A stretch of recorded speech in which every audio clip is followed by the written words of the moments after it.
And we are just so excited to provide this day-long event here, kind of in celebration of our 35th anniversary as a local Portland-based nonprofit.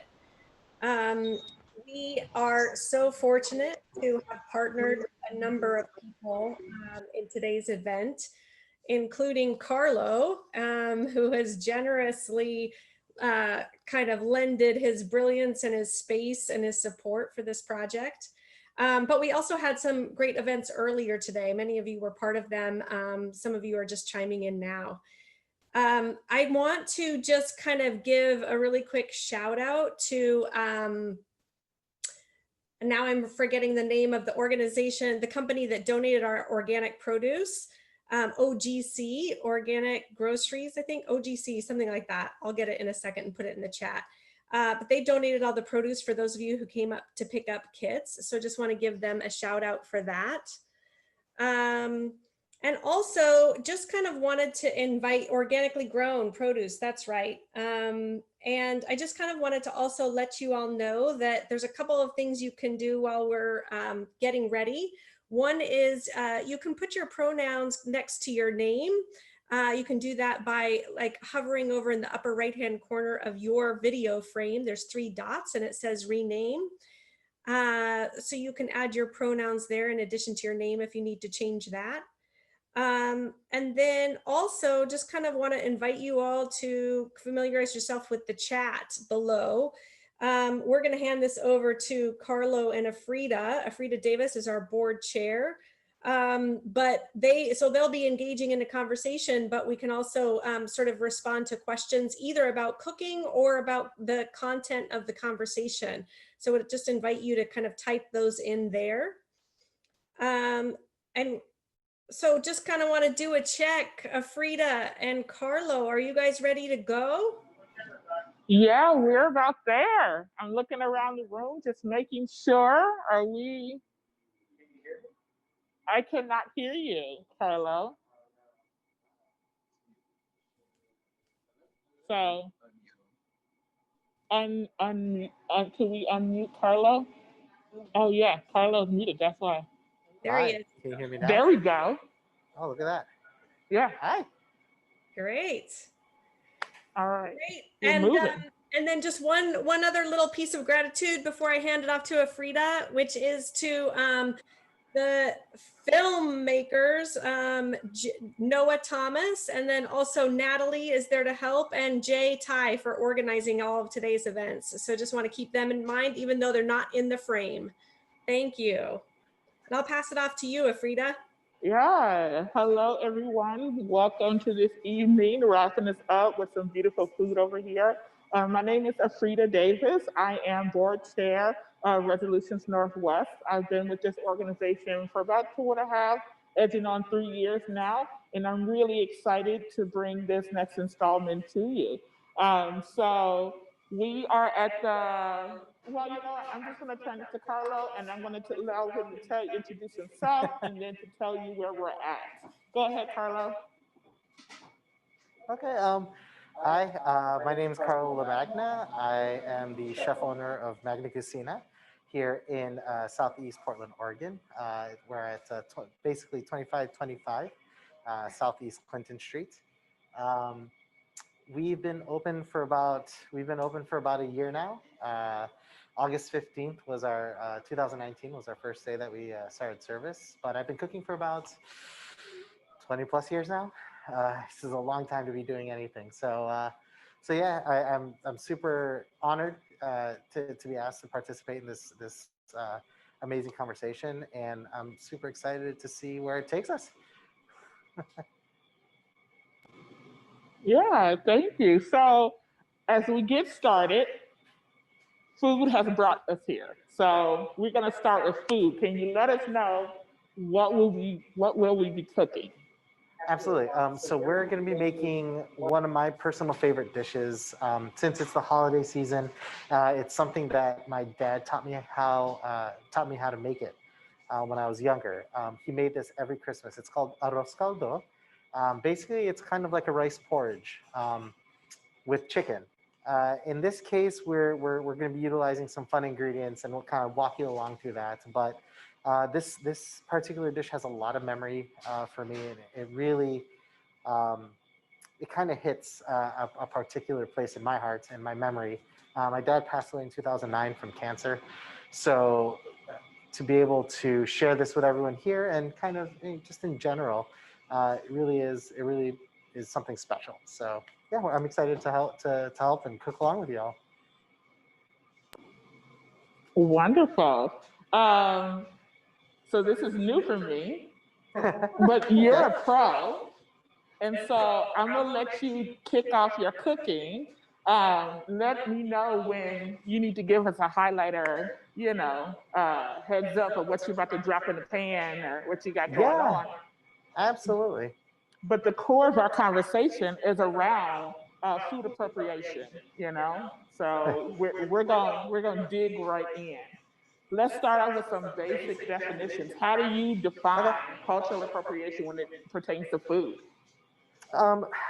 For me personally, when the conversations around cultural appropriation came up with regards to food, it became a very mixed bag for me because one, I personally have never encountered the phrase cultural appropriation up until just a few years ago, and when it started making a lot of headlines. I think it started here in Portland with a food cart, right? It was like in regards to tacos. And then it really forced me to take a magnifying glass to the subject matter, and I found how it affected me as a chef and how it affected other chefs around me. So for me, like cultural appropriation when it comes to food, it digs deep. It happens when people are self-proclaimed experts just by visiting a country, for example. This is just an example for me. Just by visiting a country, say India, they would visit a country, and then they would open a restaurant, and then they would say, "Oh, I'm an expert on this cuisine," or "Hey, I'm this is me. This is my restaurant. This is my homage to this country," and I just don't think that's right. Is that fair to say? I just don't think that it's right to do that. I mean, there are other chefs out there who are pushing their own personal cuisine, and trying to make it. Then all of a sudden, this individual comes along, opens a restaurant. Then all of a sudden, it's a big thing for them, and they're making money. They're whatever, and this other individual who comes from that country is struggling to make it by. How is that? How's that fair? Right? How does that help us as POCs to succeed in this in this industry, in any industry for that matter? So when it comes to food, I feel like there is a fine line that is constantly walked by chefs. I mean, I grew up cooking. I've been cooking for 20 plus years. I trained under Italian chefs. So I learned Italian food. Spanish chefs who just so happen to colonize the Philippines for 300 years. French cuisine, German cuisine, and I learned and I cooked all these kinds of food. I think the appropriation piece comes in when an individual who is economically at a disadvantage already, based off of color, uh, gender. Um, when somebody takes that from them, takes that the only advantage that I would say that I had was cooking, was my food, especially trying to make it in this industry. The fact that someone's taking that away from me and becoming a self-proclaimed expert, I'll have issues with that. And that to me is like the core ideology of what cultural appropriation would mean with food. Now, is it wrong? Yeah, absolutely. But are there exceptions to the rule? Sure, to a degree. Again, there's levels. I would call them levels of severity. But that's just how I feel about it. I don't know. Yeah, yeah. So you are a kind and generous soul, I can see already, and you're ready to edge into that space where it might be okay for you to adopt a particular cuisine or to try on a particular cuisine. But I want to keep it in the personal, immediate, and local because you started with the dish you're going to make. and you started with the impact and the importance of that dish is to you. And now we're talking about cultural Yes. appropriation. Like, tell us more about like that personal impact and being a chef, being in this cuisine, and you know, what is your experience around your food, around this city, around, you know, Yeah. cuisine in America? Yeah, tell us a little bit about that. Yeah, absolutely. So when I first started cooking professionally, gosh, how old am I now? 30. I'm 39. Uh, Started cooking probably around 18, 17, 18. And I was still in the Philippines at the time because I grew up in Detroit, and I went to high school and college in the Philippines. So in both very unique situations where I was an outcast in either area. So I was always used to kind of being a lone wolf, kind of a loner. Growing up in Detroit, I was a brown kid, you know, a Filipino kid that grew up in later on after I moved out of downtown in a white suburb, right? So I was already an outcast. And then when I moved to the Philippines, same thing happened. I was the American kid living in the Philippines. I didn't speak the language at the time. So over time, I really immersed myself in Filipino culture. I grew up growing up Filipino with Filipino parents. God, this is gonna unravel a lot. I feel like I should be laying down for this. Um, I think that you have to understand the history of Filipino people coming into this country before you can understand kind of where I came from, right? So just the short version of it is, the Filipinos are one of the first Asians to set foot on American soil. Way back in the day, before even it was the Americas, because of the slave trade, we kind of tagged along, you know, as people were being brought over. Because you have to remember, we were a Spanish colony for a long time. We actually have closer relations to Mexico than we do the mainland Spain, because that's where the envoys were coming from, right? They would send ships and galleons from Mexico to the Philippines. Anyway, so that's kind of the roundabout way of how we came here. And so as Filipinos kept on immigrating into to the U.S., the Filipinos have this attitude of wanting to assimilate, to hide, right? To kind of go with the norm, not to cause a fuss, but just to kind of, okay, we're here, we're going to be part of this culture now. And this often happens, especially with the older generations of Filipinos. Um, so growing up, my parents were immigrants. They moved here in the 60s as nurses, because there's a huge influx of nurses. And I was born in the Philippines, but then I moved here when I was a baby. I have two siblings. That's a whole different story, Canadian and all that. Anyway, the long story short is, I grew up loving Filipino food. You know, because my parents were very intact, with and in touch and in tune with who they were. But there are a lot of other Filipinos who were not. They didn't want us to speak a different language because they didn't want us to be made fun of, or to be attacked, or to be, you know, to be ousted by somebody, whatever. They wanted us to kind of blend in, and that was my upbringing. You know, I was Filipino at heart. I mean, I hung out with all my family, all this stuff. We used to slaughter goats in our backyard. You know, my dad and my uncle would buy goats on a farm in northern Michigan, drive it to my uncle's house in Livonia, close the garage door with Bessie, and then open it up. And next thing you know, they're cooking a bunch of dishes. Like, what happened to Bessie? You know, but that's that. But the fact that they have to hide that, they have to close. Their neighbors called the cops on my uncle one time because we were slaughtering live chickens in the because I mean fresh meat, you know. And so experiencing all that, that was tough. That was tough. And so these dishes that I began to cook and explore as I got older and as I got into the profession, um, had a double meaning for me, because I wanted people to taste what I tasted. I wanted people to have the same reaction that I had when I'm eating, like, you know, goat stew with rice, squat, doing the Asian squat. It's crazy. Like, I want to share that with people, and that's why the idea of this restaurant was born, is because I want to do that.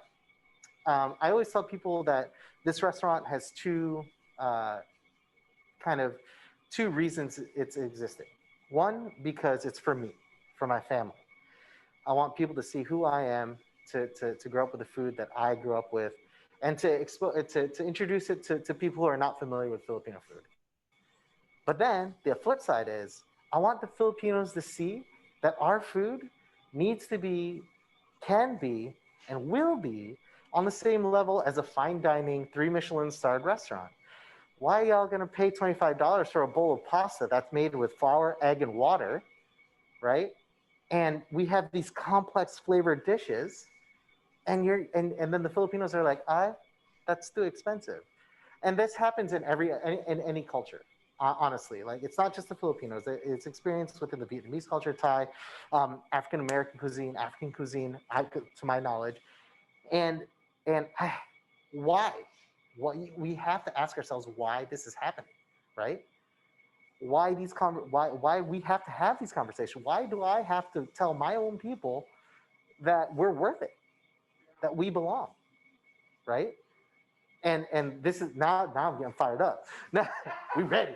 But I think people need to realize that. I think people need to realize and support that ideology, knowing that if you are not part of my culture, that I'm trying to do something. So for you to badmouth it or say something different, it's damaging. And for the people within my culture to say bad things, to talk bad, it's it's damaging by 10 times, you know. So for somebody to come in and cook my food, cook the food that really means a lot to me, that holds a place in my heart and my memory, that's part of my DNA, for someone to come and cook that food and say, I am now an expert, we're gonna have words, because what gives you the right, you know? I hope does that answer the question? I feel like that was long-winded. That's it had all the amazing. wind that it needed. Story. I'm going to pause you too right here, because I just want to name that there is a little bit of an echo between Carlo and Afrita. And I don't know technologically what y'all can do there.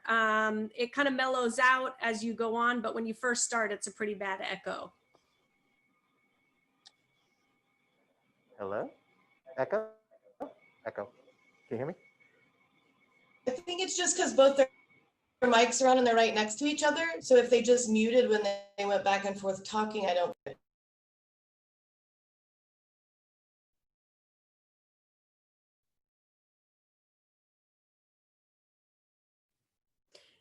I think if either of you is talking, you're muted. Okay, Carlos, okay, you got it?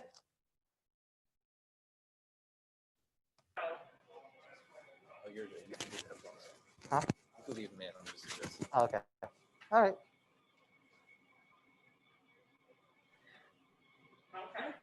And then also, Lorraine's going to start to eat some uncooked rice. So we might want to start getting some fire going in there. I got you. I got you. Okay. And feel free to ask any questions, Frida, as I'm cooking. I'll walk everybody through it. Sound good?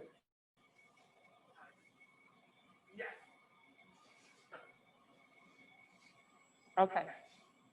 How is the echo now?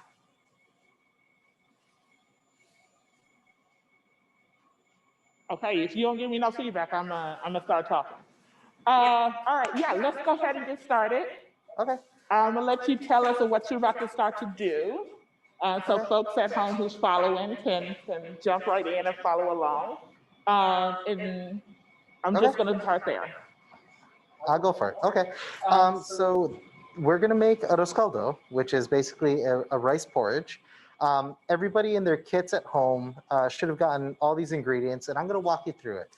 If you're missing an ingredient, it's kind of like a little substitution kind of thing. All right, so we're gonna start with the onion. All right, so the holy trinity of most Asian cooking involves onions, garlic, and ginger.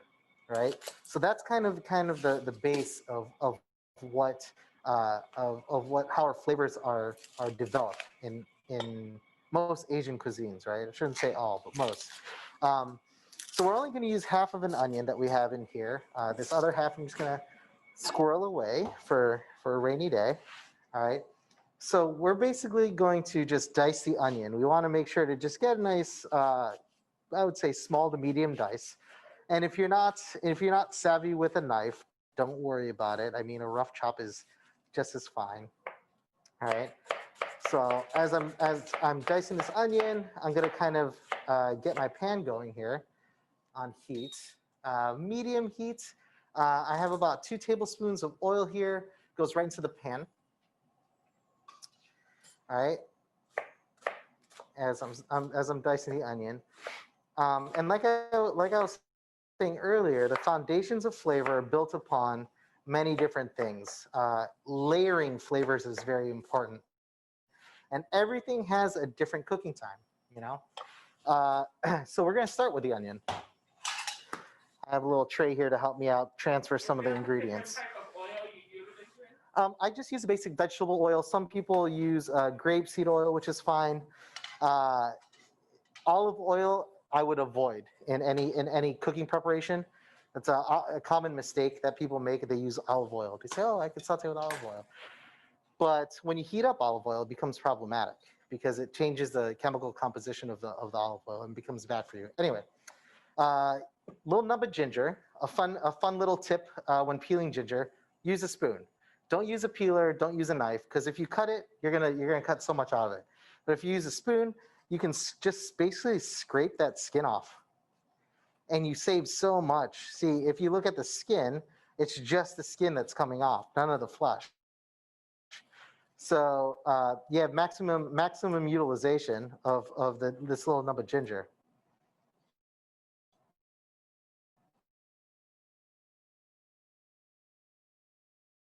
During the holiday season,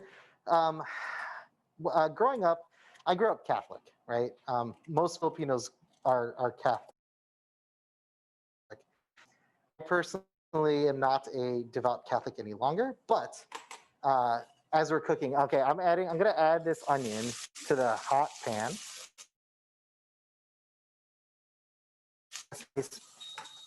Gonna give it a quick.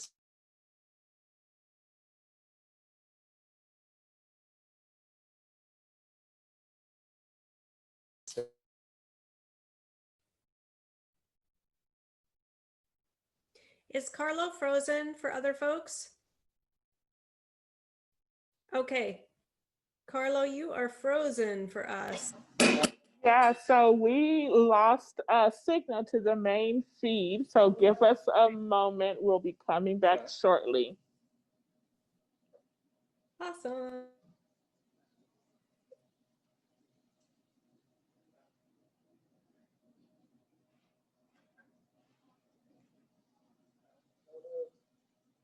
Just the internet signal.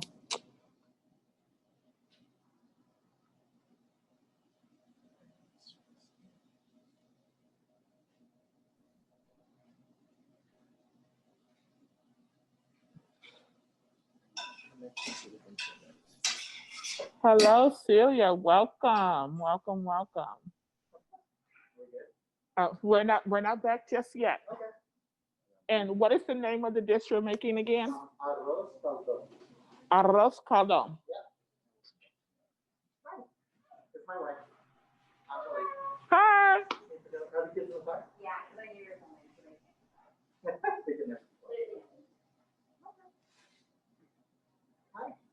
All right, Celia. Well, welcome. I'm glad you know and you're fully aware of what we're getting into, so you know how good it is.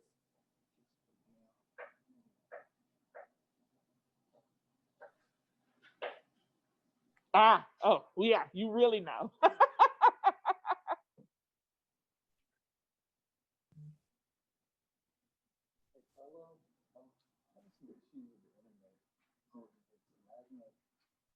What was it again?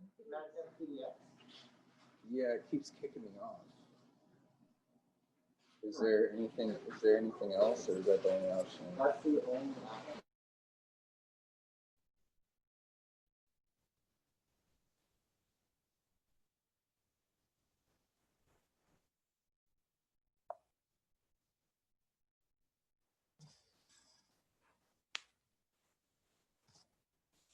Okay, so as we're sort of waiting for them to get their connectivity back, Lorraine, are you still here? I just want to say that your callaloo was a hit in my household today. It was absolutely delicious.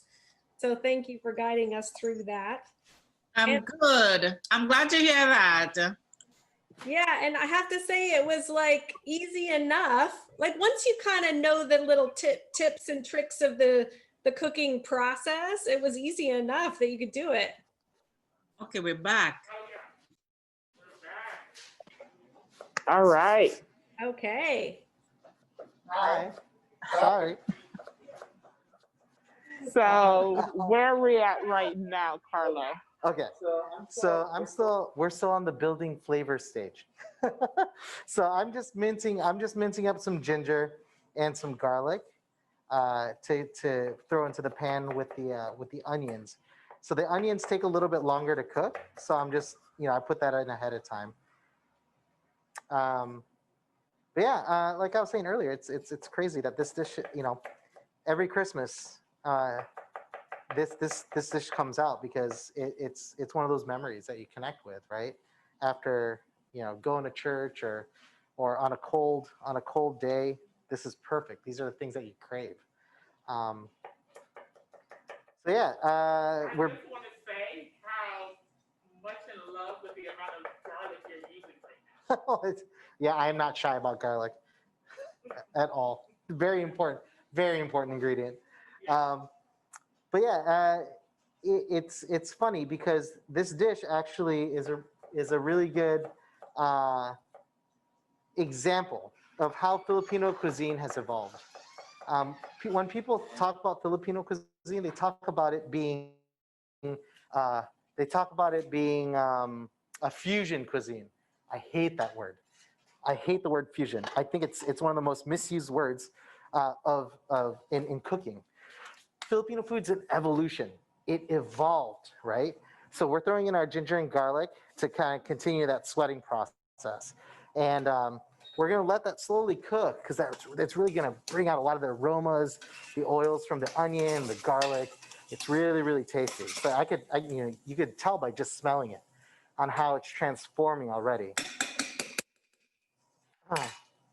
So Just to the folks out there, the smell is just, oh, it's so amazing. So home. It feels like home. I feel very comfortable.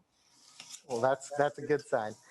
Um, so yeah, it just Filipino food was born out of um, its evolution.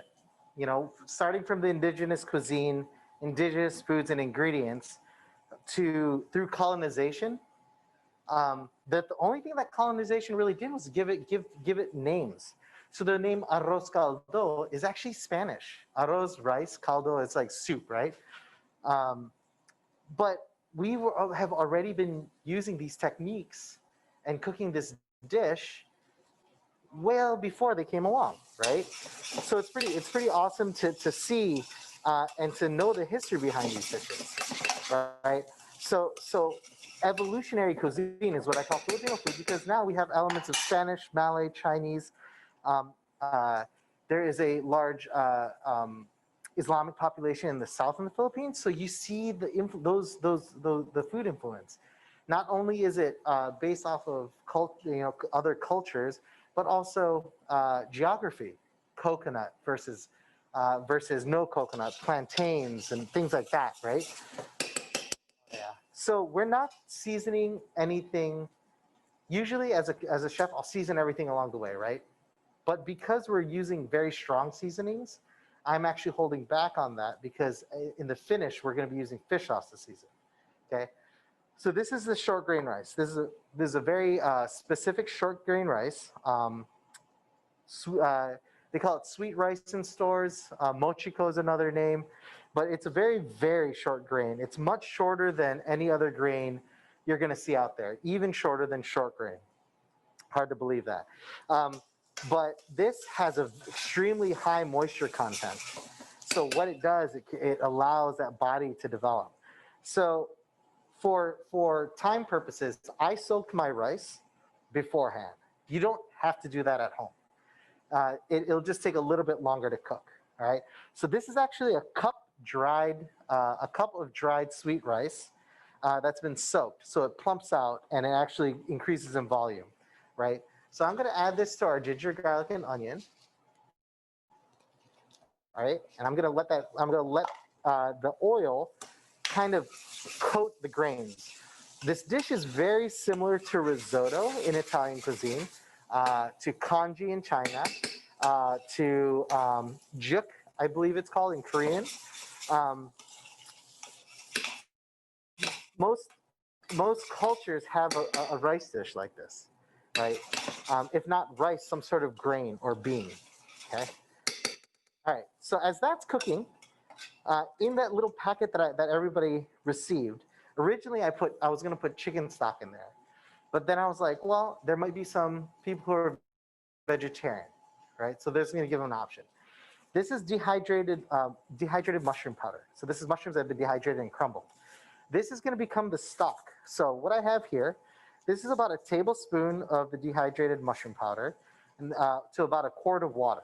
Okay, this is going to become the stock base for the actual rice, right? So I'm just going to dissolve that mushroom powder. Now, if you don't have mushroom powder, use vegetable stock, chicken stock, any flavored liquid is fine. The rough ratio is 4-to-1, 4 parts water to 1 part rice. Now, is this always exacting? No. You need, depending on the texture you want. Some people like it super thick. Some people like it looser. So you add, you give or take liquid as it goes. The important part is that the rice kernels are cooked and that the flavor is there. Okay. All right. So, Carlo, is that 1 quart of water? Yes, 1 quart of water to 1 tablespoon of dehydrated mushroom powder. All right. So as this rice and onions are cooking, you can hear that sizzle. It's almost like you're making risotto. I am now going to dump this water in here. I'm going to put half of it in first. All right, so I put in about 2 cups of my stock in first. The reason why is because I want the rice to settle.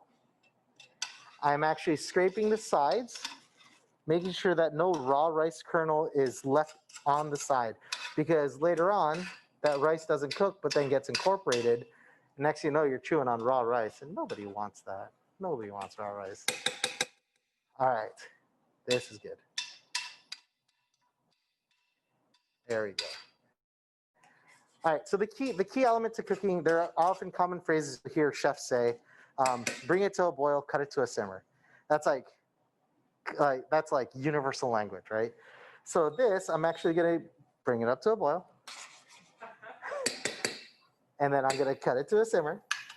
So it gently cooks the grains, right? So now we're getting the process started.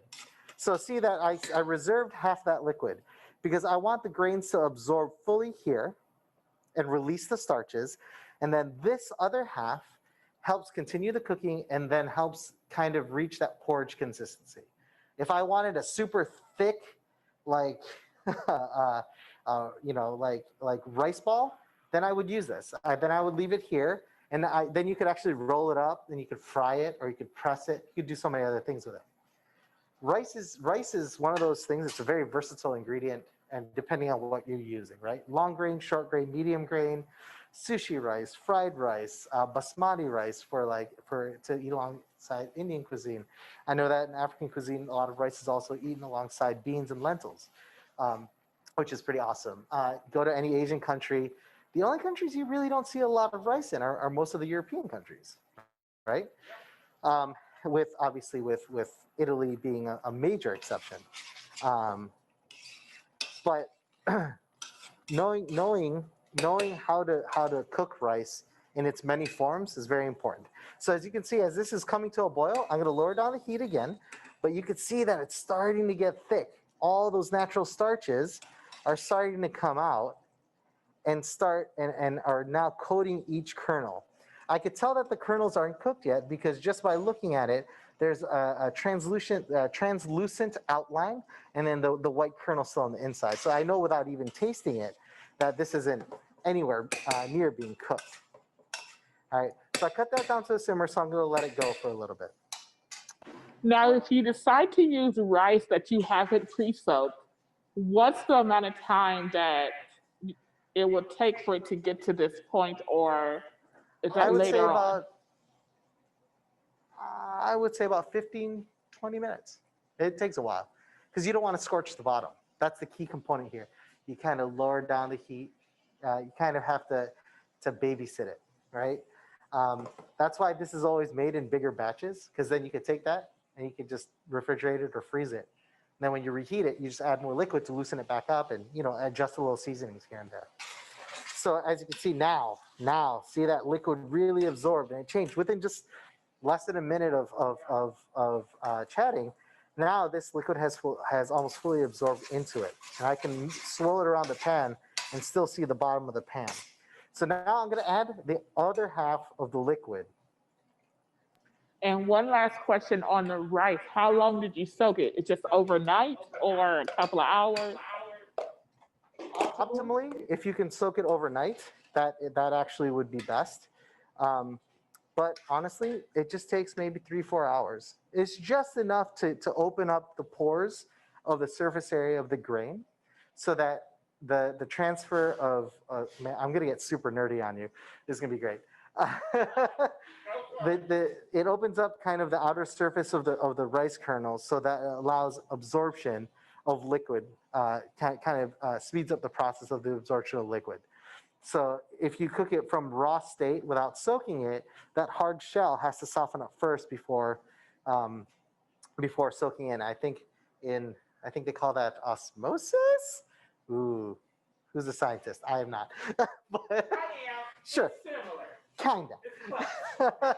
but yeah, so that's the reason for soaking it. But again, in a pinch, if you don't have the time, don't worry about it. Or if you really want to cheat, pressure cooker.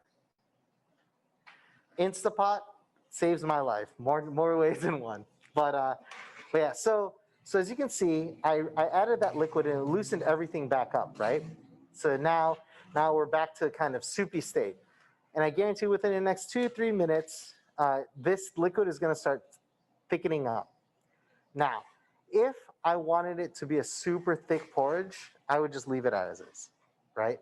It would be kind of stick to your spoon, hold upside down, Dairy Queen style, and it won't fall off. But I like mine kind of on a superior state, so I may need more liquid, which I have a secret stash of hidden, you know, with the magic of TV.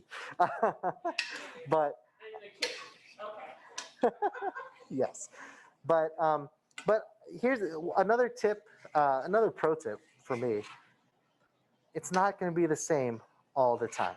Use your instincts. You know, as you cook more, the more you cook a single dish, the more you're going to see some of the nuances of things, right? Whether this particular rice brand takes longer than the other rice, or this ginger is in a different season, so it's a lot more punchy, you know, or this garlic's fresh versus you know, old garlic, kind of things like that. But yeah, see, now it's starting to thick up. Those starches are really starting to get in there. I have to lower my mask to smell it, if you don't mind. Yeah, good smell. Using your senses to cook is very important. You know, from smelling things to tasting things, seeing things, and hearing it too. Knowing that your pan's too hot, the sizzle's too loud, then you're gonna be like, oh, I should lower my heat down. Or you could smell it, something's burning, or the change. A great example is tomato paste. If you cook with tomato paste and you start cooking it, you smell it from the can. It smells kind of metallic-y, it's kind of fruity. But when you start cooking it, it starts getting like this sweet smell, and it changes. Again, it changes the physical profile of that actual ingredient. All right. So as we're letting the rice cook, you know, what else we got? Any questions so far? Anybody have any issues, comments, concerns? Are they still there? Did they fall asleep? Carlo, I have a question. Yeah, absolutely. I might have missed this. Did you say you already pre-soaked the rice that you packaged in the kits? Or no? No, the rice in the kits I did not pre-soak. Okay. I did pre-soak it here just for time for time purposes. I see. Okay, great. Again, you don't have to soak it. It's okay. You could cook it from scratch. So the cool thing is, sorry, does that answer your question? Is that good? Yes, it does. Yeah. Cool. So now I could see that the starch is really starting to come out, and you can see the individual kernels are starting to get super plump. Now I can tell that this rice is starting to get a little bit closer based off of the size. Earlier, you could barely see it in the palm of my hand, but if I'm not going to put it in my palm, it's super hot. But if I were to put it in the palm of my hand, you will see that they actually doubled in size already. So that means that the absorption is already happening. So this is going to be really good.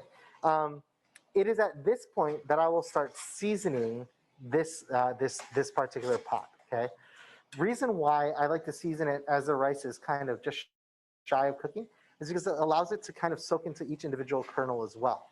So the broth is going to get seasoned, and as it sits, it's going to soak into each individual kernel. So every time you take a bite, it's going to be really flavorful. So in the packet, we have some fish sauce. We like to use red boat fish sauce. Reason why is because there's no what I call the secret ingredients that they put in a lot of commercial fish sauces. Some people add coloring or add sugar. Red boat doesn't. So it's just strictly fish and salt. That's it. And thyme. And the flavor is really pure, really clean. So this is kind of why we're using this. All right. So there's about, I want to say we put about 2.5 ounces of fish sauce in your packet to taste. Okay. Some people like it saltier, some people don't. I particularly like mine with a little bit of bite to it. All right. So I will put about half of the fish sauce in there right now. I'll let that absorb. Oh, it's starting to. You wanna talk to us about that technique you just utilized to pour the fish sauce into the pot? Oh, pouring it into the pot? Yeah, how you poured it into the spoon. Oh, so it's kind of a controlled state, right? It's actually not scientific at all. If I were really clumsy and I go, oops, already too salty, right? So that spoon is actually my catch-all oopser. You know, if I accidentally pour too much in the spoon, then that's kind of my second fail-safe, right? So there really is nothing fancy about that, but but I could smell it, like even through my mask. I could smell the fish sauce, and you can smell. Sorry, my mask gets loose, but you can smell the fish sauce, and you could smell the change in the smell itself. So that means the fish sauce is cooking out. You really want to cook fish sauce in this application because, again, it mellows the flavor a little bit and it kind of balances it, right? Because the sweetness from the starches, the onions, and you have the garlic and you have the ginger, all these flavors come to play and they're all going to commingle with each other. All right, so I have to taste this. So I'm going to remove my mask. So sorry.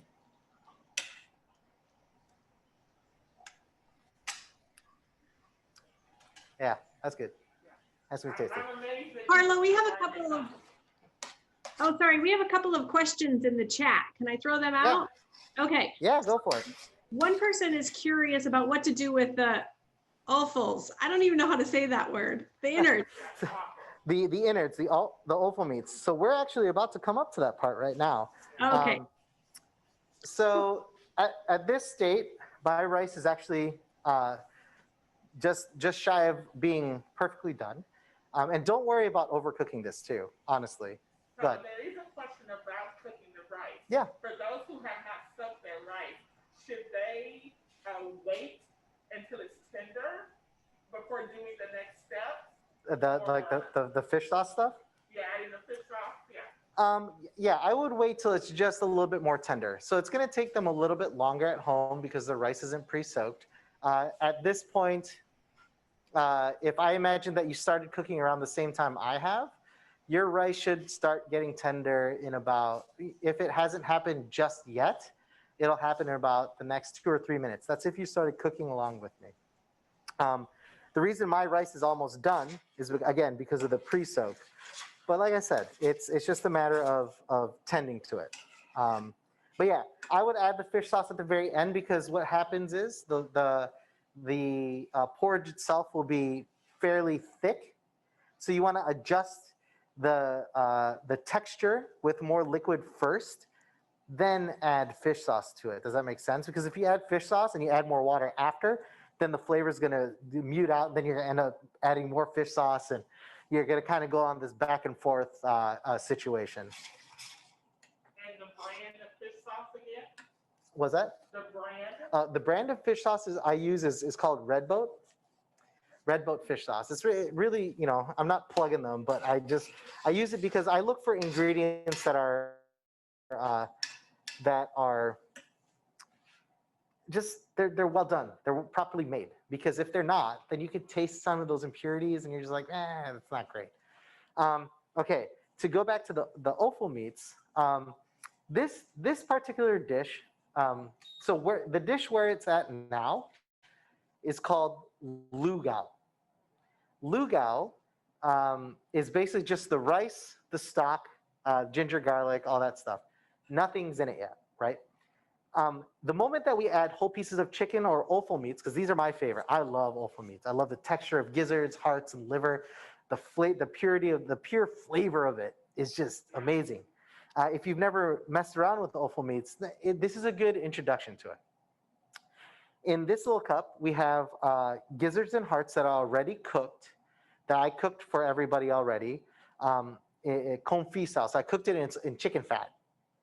I let it gently cook so it tenderizes it a little bit. So in this particular dish, this is now lugao. So this is just the rice porridge. The moment that I start adding chicken pieces, like if I were to add, to take that next step of Arrozcaldo, sometimes I would add like chicken wings, chicken necks, just shredded chicken meat, everything in there, right? That's how we used to do it. We would boil a whole chicken, you know, and then use that broth to cook the porridge and then throw all the chicken bits. In this particular case, right here, it's pescatarian. So now, if there's anybody with a food allergy or dietary restriction, this generally is good. Without the fish sauce, I would just add more mushroom powder, and then it becomes completely vegan, which is crazy, right? And which is a challenge too, if you think about it, of adapting an ethnic cuisine, because the majority is we use a lot of meat product for flavoring. Because in a poorer country, to get the flavor, you use a minimal amount of meat in this big pot of stew, but there's still meat in it. So don't go to the Philippines vegetarian. Go with an open mind. All right, so we have these cooked offal meats. This is heart and this is gizzard. The gizzard we cleaned. We took off there's like a silver lining. The hearts we soaked, and then we cured it in just a little bit of salt and sugar. I could just throw it in whole if I wanted to, honestly, and I'd be happy with that. But to kind of evenly distribute it all, you could simply you could just slice it, right? Slice the offal meats, and I tell people all the time, don't be afraid of it. The heart is actually one of it's just like any other steak that you eat. It's a pure muscle. If anything, it has the purest flavor of that animal, right?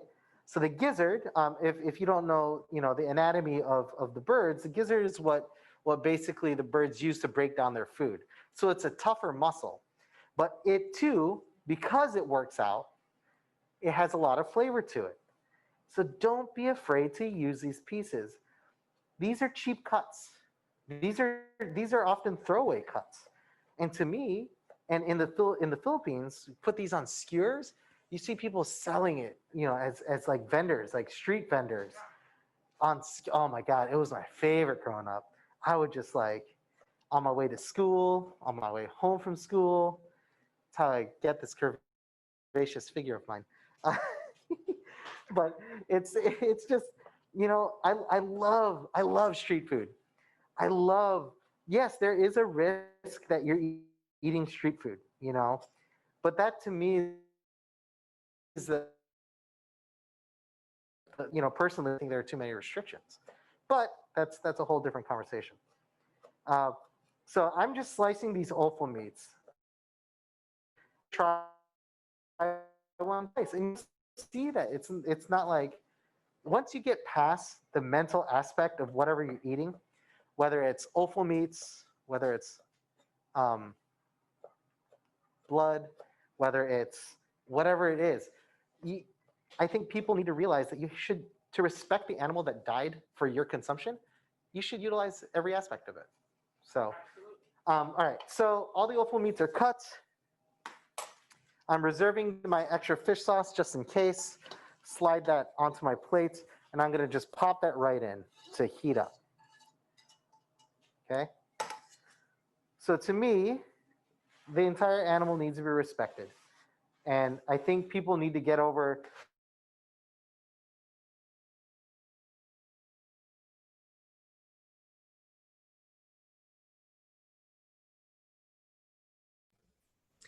Looks like we're frozen. Yeah, it's the internet. We're working on it again. I'm so sorry. Oh, okay.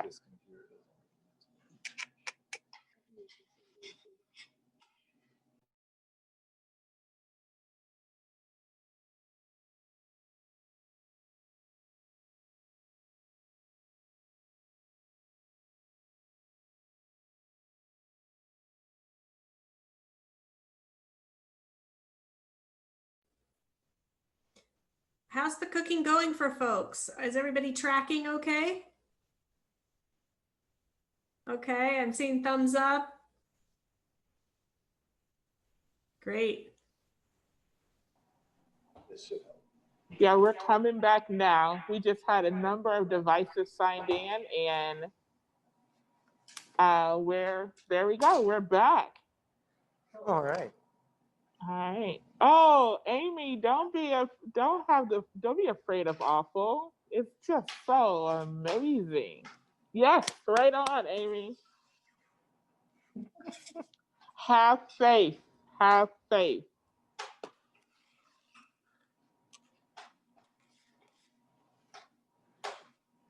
All right. So all the offal meat is in the pan.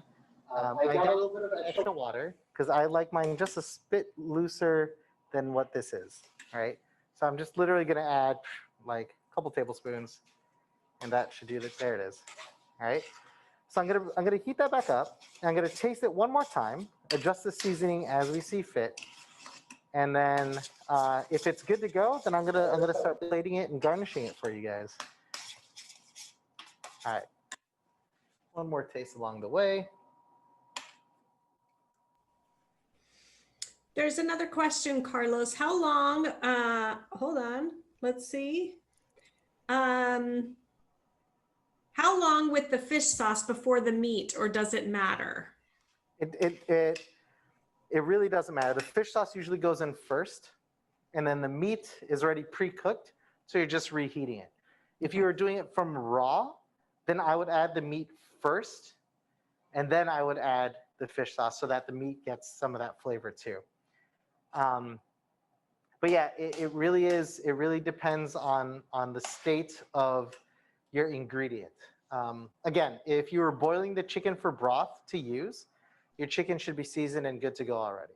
If you're not, then yeah, then you would want to season it. You want to season it after you add the raw meat. Does that make sense? Yeah, that makes sense. And just a thank you, a shout out, thank you for prepping this stuff for us. So it took of course. too. Well, I'm glad. I hope everybody finds some use for it. So the fun parts, plating. Because we're at a restaurant and we all act fancy, we like to use fancy ingredients. Yeah. Or at least try to make it look fancy. So in the kits, we included fried shallots, which are always nice. Adds a little bit of crunch, some onion. But here at the restaurant, we also use fried garlic, which I love garlic. This is where the garlic comes in. And then, actually, Charlie, can you get me a wedge of lemon too, please? We also use scallions. It adds a nice fresh bite to it.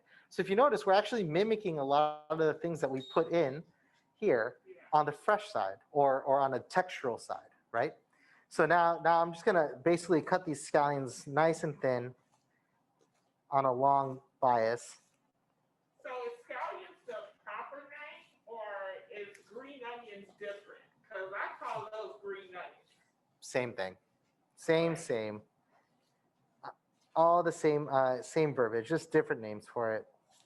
So I like to use. Some people don't like to use the white part because the white portion of the green onion is actually much more pungent. I actually like using it because I like that bite. But I will cut it on a thinner length.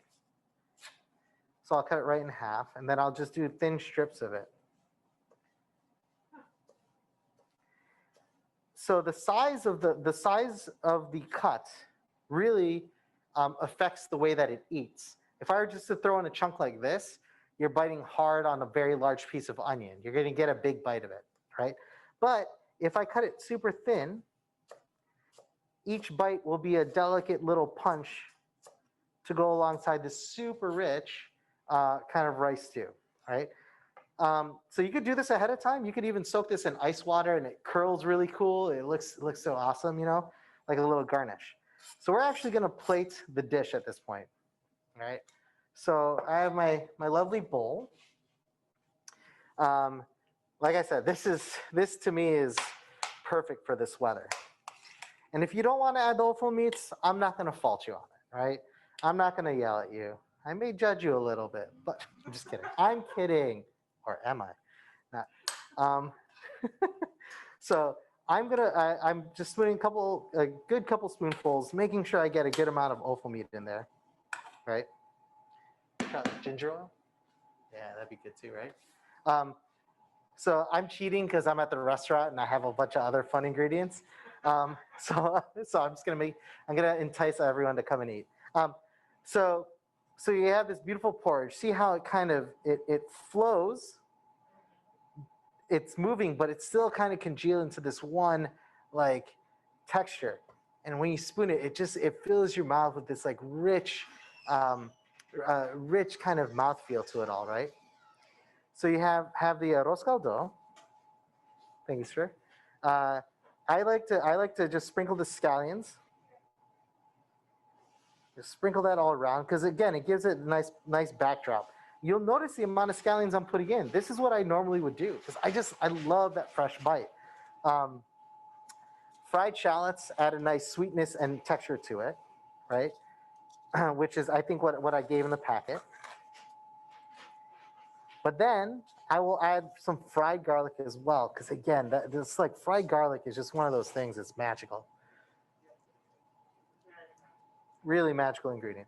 So at the restaurant, we make flavored oils. There it is. We make these flavored oils. You can do this at home, honestly, with any neutral oil, vegetable oil, grapeseed, whatever. Take whatever aromatics that you want, ginger, garlic. Some people like to do chilies. Experiment. We make chive oil, rosemary oil, thyme oil, anything you want. Basically, you take a cold oil, you put your ingredients in, you bring it up gently, and then that flavor is going to infuse in this oil. So this, we have ginger oil, which has predominantly ginger, garlic, and a touch of turmeric. So it adds just this beautiful color, a lot of great flavor from the ginger and the garlic as well. So we'll just do a couple of drops of that. Sometimes I'll even add like chilies, like heat. I like some spice. So I'll add like hot sauce. It's just, you know, because you want that you want that flavor. But with this bowl itself, this is like an elevated version of the memory I have with my dad. You know, this is kind of, my dad would actually make fun of me. He'd be like, "That's too many. That's too fancy." But you know. When would you usually eat this? I know when it's warmer outside, breakfast, lunch, dinner. Oh yeah. Honestly, it doesn't matter if it's cold or not. Like in the Philippines, I would going to school. Like we get to school, we get there, you know, we would commute, and then I would get there early, and there was a place right across my high school. I remember this. There's a little cafe right across my high school, and I'd walk in there. I'd order a bowl of lugao actually, which is just the porridge. And then there's another dish that I would get beside it called tokwa baboy, which is pig ears and fried tofu. Oh, and I'm like, all right, this is breakfast. As I go to town, I'm like, woohoo, I am ready for a nap. And I don't know. But these are the things that really connect with me. You know, it's the memories. It's the to be able to laugh about that, you know. To know that every Christmas, you know, I have a memory and a legacy to pass on to my kids because my dad taught me how to make this. I'm going to teach them how to make it too. Whether they keep doing it or not, I don't know. But it's a chance that I'm willing to take, you know. So yeah, this is the dish. I hope everyone's comes out cooked. All right. I hope your rice is cooked. If it isn't, I'm sorry. Take time. Keep going. You'll get through this. We'll all get through this. Do we have a little more time? Because I got a couple more questions. Yeah. Okay. So if we go back to our conversation, you brought us through the whole story, just a brief history of, you know, how you got here. Let's make sure there we go. Yeah, how the history of you in the Philippines and how Filipino people got here to now, what this means to you, the impact on you when you see, you know, folks adopting or taking on to your culture or other culture cuisines as if it's theirs and owning it and becoming experts, as they like to call themselves. Where is the space for white chefs or people of different cultures to step into a new cuisine? So this is where the food part of cultural appropriation. This is what I was saying earlier, where taking cultural appropriation and adapting to food, kind of it's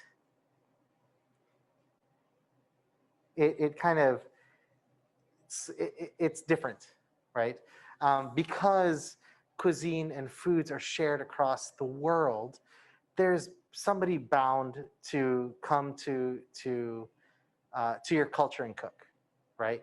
There's somebody bound to be like, oh, this is really good food. I want to bring this elsewhere. And it may not be that person. It may not be a Filipino or whoever, or whatever culture you're cooking from.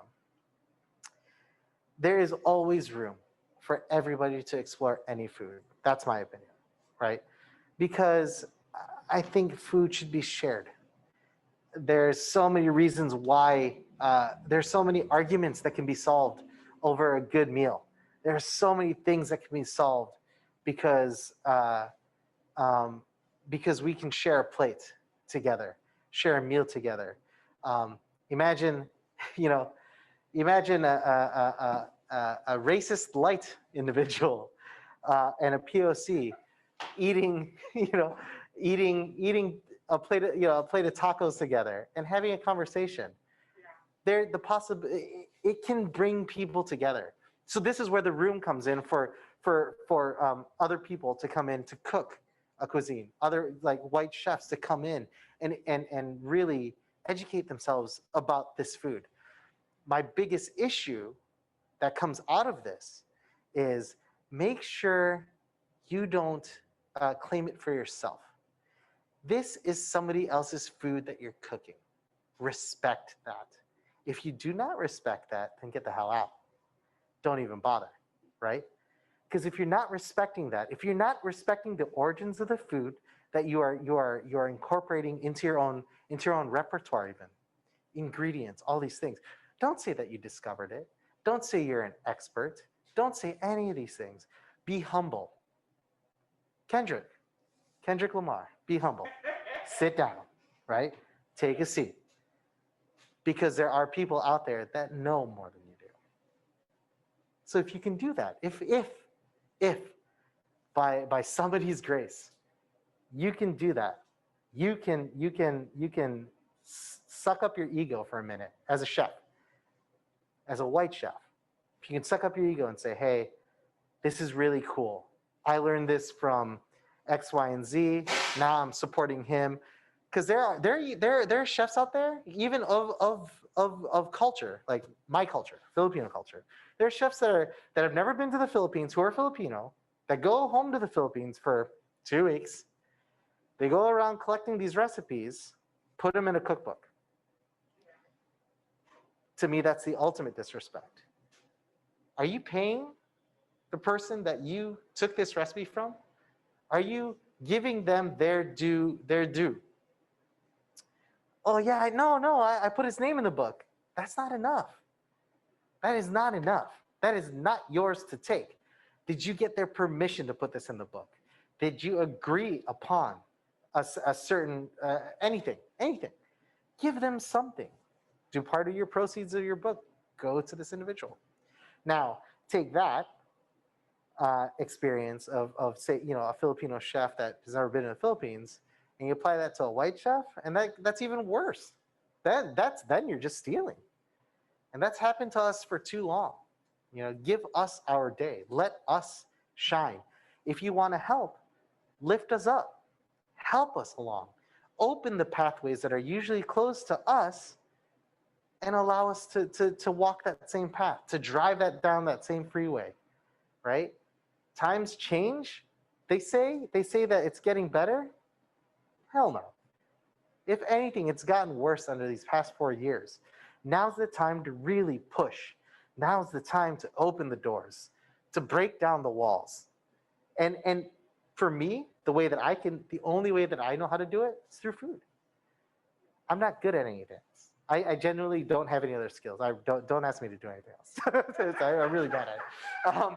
No, but I this is what I know how to do best, and this is my olive branch. This is my peace offering to everybody outside of the community, to bring in other people from the community. And that's why I miss dining in restaurants. So I miss opening these doors. It's so awesome to see this room full of not just Filipinos, but all people, walks of life. That's what it's about. That's what restaurants about. That's what sharing the table is about. Now, there's some people who try to ruin it for us. There's some really, really big jerks out there. And I say to them, you know what? I offer them that olive branch. Like, are you going to eat well-done steaks and overcooked potatoes all day? Come on. Come into the house. Come in, sit down, let me feed you, and let's talk, So I don't know. That's just, I don't know. I'm very passionate about these things. And it's very much felt. Thank you so much. Thank you so much. Oh man, you said everything. You wrapped it up beautifully. There's nothing I need to add to it. What I would say is, are there questions from the group, from folks out there? Yeah, a lot of appreciations, and thank you to you, Carlo. And I echo that. Thank you so much for sharing. And is anybody's dish done yet? Yeah, how are folks' dish? Not cooked yet.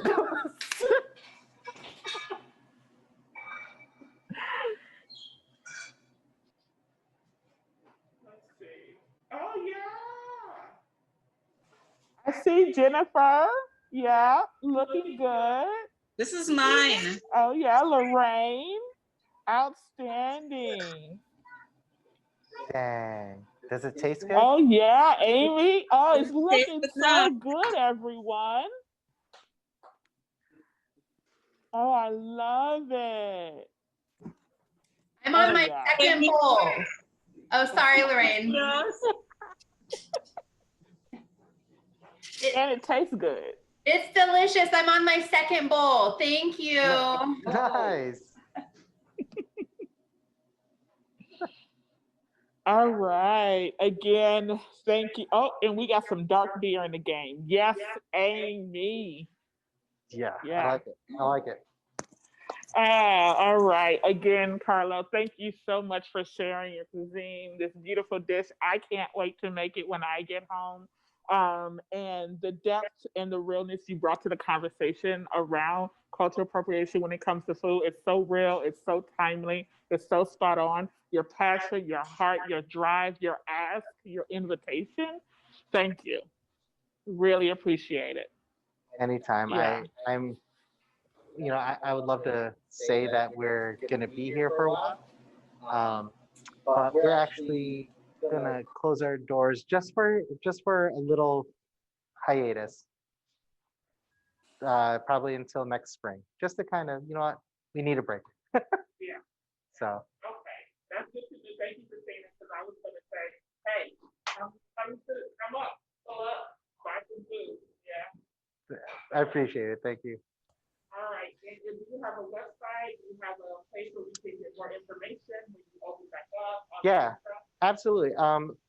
Honestly, follow us on social media, Instagram, Magna PDX. Really helpful to see. That's kind of where we update most of our news. We are working on a brand new website as well. But our website is easy. It's magnapdx.com. Nothing too complicated. But I would say to everybody, just keep an eye out because we're not done. We are going to take a break because we're going to do a little renovation in here. We're going to, some people call it zhuzh it up a little bit, just want to say that word zhuzh, I didn't get to use that. So we're going to do a little renovation in here. We're kind of readapting our model a little bit to the current state of the world, but it's going to be exciting. It's going to be really cool. But yeah, if you follow us on Magna PDX, we're actually going to be doing a holiday menu. If people want to check it out, we're going to release that menu in the next, I think, week or so. We're talking like things like this. It's going to be pre-made. You just have to heat it up and go to town. Cookie boxes, all this stuff. Shameless plugs. I'm sorry, but we're excited because we're not done telling our story, and we're not just gonna sit down. We're gonna keep going. So just stay tuned. All right. Thank you again. And I'm excited to you, Christina. I'm turning on over to you, Christina, if you could. Oh, okay. Sorry, I couldn't hear you. There we go. Thank you. Yeah, all the gratitude to Carlo, and thanks Afrita for facilitating the conversation. You're the best, most curious question asker I know. In the chat, you can find Carlo's website, and also the Magna PDX, I guess, is the handle as well. So you can find him on social media there. Also, I think I mentioned earlier, Organically Grown Produce is who donated the veggies for both of today's meals. And then Square Mile Ranch donated the offals, my new word that I learned. So I want to thank them for those donations, but mostly for Carlo opening up your space, your time, your brilliance, and your skills to share with us in the community. And I just have to ask, when is the actual closure of the restaurant? Because I did get some takeout the other night and it was amazing. Is there time before you close for folks to just order out? Bang and finish out our service with today. Wow, okay. This is today. It was. There's a lot of factors that played into it. The spike in cases. It's starting to. I feel like it's starting to inch closer by so many degrees. It used to be like, oh, someone in Hillsborough got it. Now it's like, dude, my girlfriend's aunt's dog, whatever, got it. And now it's getting too close. And I have 2 kids at home, and I have a beautiful wife, and we also have a mother-in-law that lives, in proximity to us. So I want to make sure that we're safe. And it's a hard decision. It's a painful one, but the way that I look at it like this. Don't look down. If you're looking down, which right now is you're just looking at the COVID situation, you're going to trip. Look up. Allow yourself to look past it and beyond it, and that it's there that you'll find some solace. And that's how I find my solace, is because I look ahead of it. I'm like, you know what? It's going to be done. It's going to be over soon. It's going to be controlled. We just have to think what we're going to do next. How we're going to move past it. So just hang in there, folks. As much as I love to feed everybody, in person. In order for us to continue to do that, we have to stay healthy ourselves. So, but yeah, we're closing today. Like I said, we're going to have our holiday menu up, and then we're hoping to come back in full force in the spring, sometime in March. So, Thank you. We'll keep our eyes open for you. thank you. I appreciate it. All right. Thanks everyone for joining today. Thank you to our board members, Lorraine and Amy and Venus and Afrita.